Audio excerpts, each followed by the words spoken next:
Okay. Good morning, people. Did y'all sleep well? It's very warm.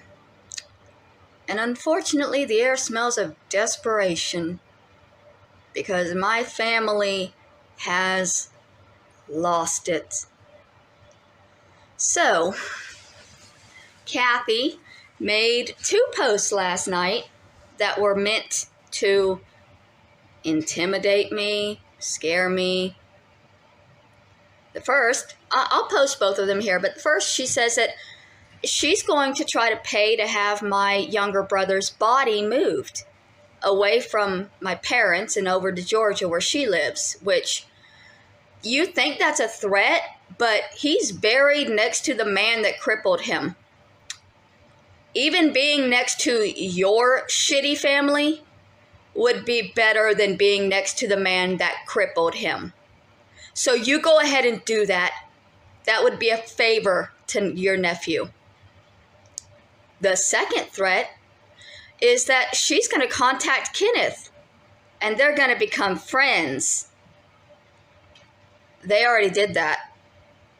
This was like 5 years ago. That was the first thing they tried to do to silence me.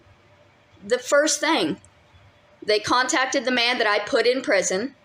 And for weeks, they told me, oh, he knows everything. We sent him updated pictures about you. We sent him your current address and email so that when he gets out, he knows how to contact you. We sent him everything about you, and he's going to write us back, and he's going to tell us that you committed the murder, and then you're going to go to prison. And do y'all know what happened? Nobody ever responded.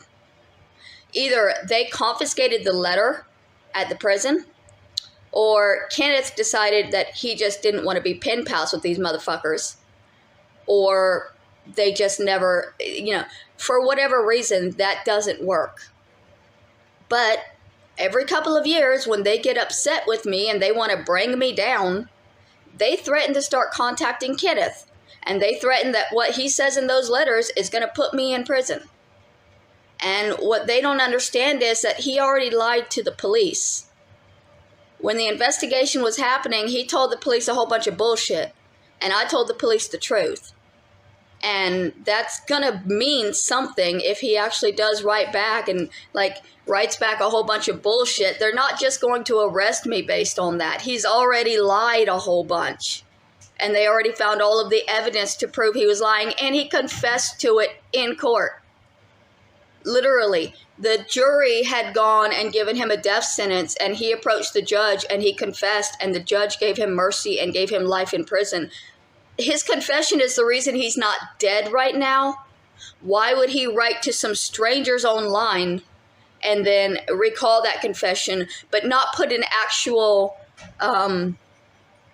what's it called when you don't want to be charged and you want to, you've been charged and you want to have it redone?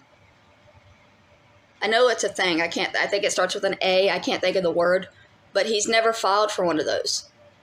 So, but this is the second time they've done this. And they're doing it for the exact same reason that they held fundraisers to desecrate my brother's grave. Because they're trying to upset me. They're trying to trigger me into having a breakdown so that I will end my life. They've been doing this repeatedly for 5 years. This is their cycle. They attack Bubba's grave. They contact Kenneth in prison. They threaten. They intimidate. They cycle. And it keeps going around.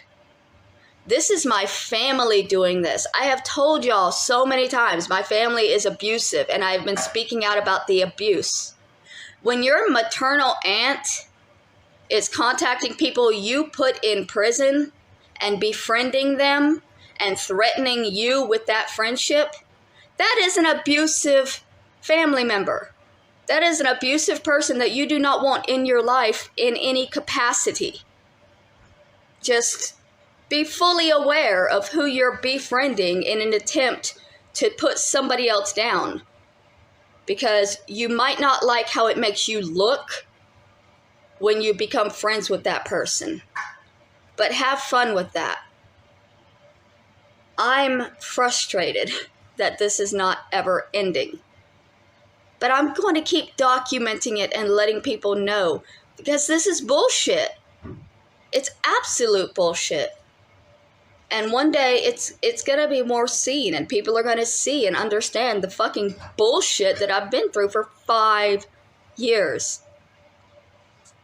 Anyways, it's hot as fuck, so I'm not going out today. Me and friend are going to play some more Brutal Mario. We're going to lower the quality so that it doesn't completely freeze up on us. And we are going to try again to get those levels that we did yesterday filmed, because obviously yesterday's video was complete shit. It was all corrupted because I tried to have my quality up too far, and my phone couldn't handle it. I was trying to do too much at once with recording and having the Bluetooth controller and having the game running. It might do it if I just don't have my face on. Like, I can put a picture of friend over on the other side, and then I can have the game quality be a bit higher. But I'm still working out the mechanics for my recording session for Brutal Mario, because this is a long game. We're only half an hour into a 9-hour game, so I need to get these settings right before we really dive into it.